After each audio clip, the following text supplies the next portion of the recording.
Joe, guys didn't make a field goal over the last basically 4 minutes. What happened down the stretch? I thought we got good looks. Just didn't think we made them. And the team's execution, you had turnovers, offensive fouls. It seems to be a recurring issue down the stretch of close games. Why does that keep happening? So, yeah, the offensive fouls, there's someone there, but you have to kick it to the next open guy. They do a good job of protecting the paint. And some of the turnovers were unfortunate. Just lost the ball at half court. But, when we did get a shot off, we got a good one, and we just have to execute better. We have to find the open man. Joe, is it a consideration to double Jimmy Butler, especially when it seems like in this series he's getting to his spots and he scores on any one single defender you have?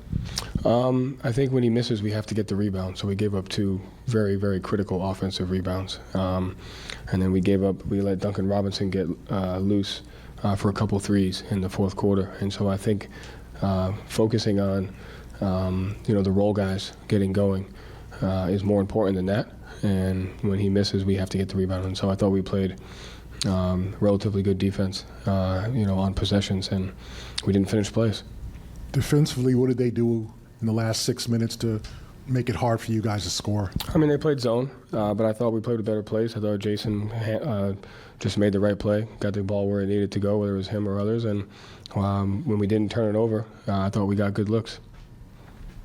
Joe, the way Miami played tonight, this is really textbook them over the years. You guys have faced them so many different times over these last few years, so you know what to expect about how they close out, how they try to swipe in traps. So why do you think you guys can't stay a step ahead even when you kind of understand what's coming?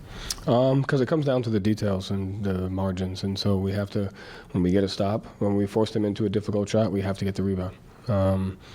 When we have open shots, we have to take them. When we draw 2, we have to pass it. And so this is a series of discipline and mindset. And there was times throughout the game where we weren't the more disciplined team. Coach, I know it's a free-flowing offense, and whoever gets the best look gets the shot. But is there ever a scenario in your mind where you feel like it's time to get Tatum a bucket?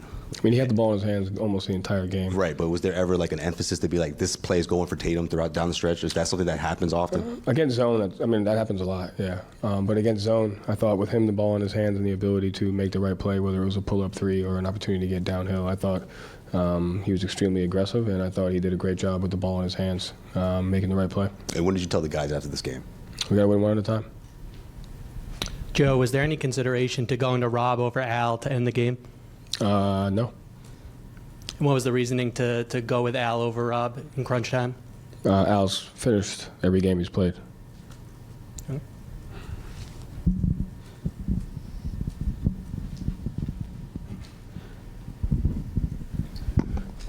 You went back with Grant in the rotation. What led to the decision tonight, and how did you see him faring overall? Just like his physicality, like his rebounding, his ability to communicate defensively.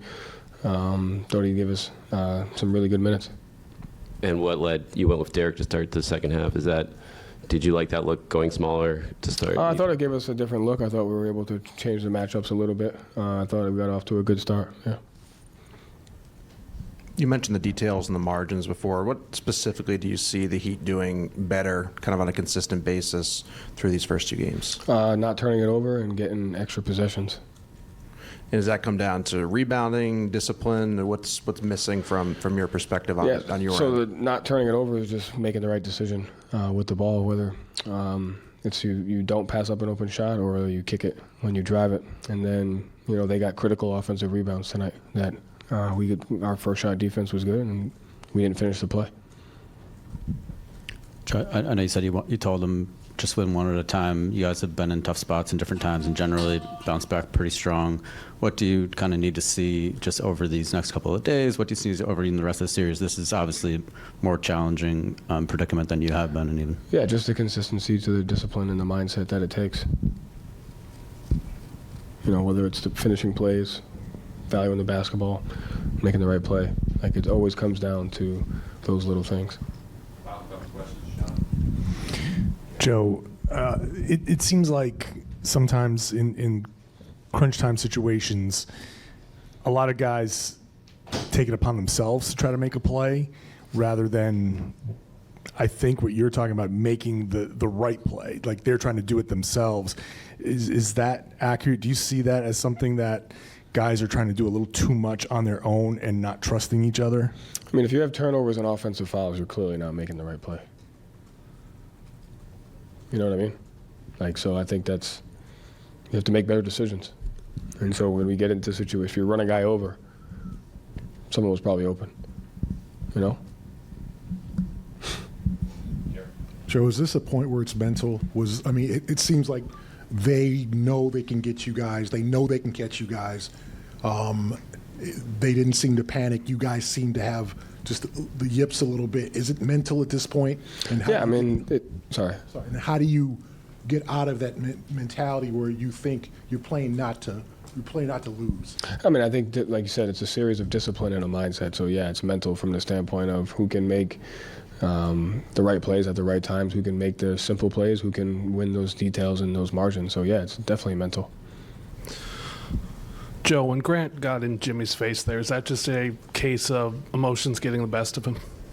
I mean, he didn't do anything that's wrong necessarily, so I don't think it's emotions getting the best of him. I thought, you know, yeah. Thank you, Joe. Thank you.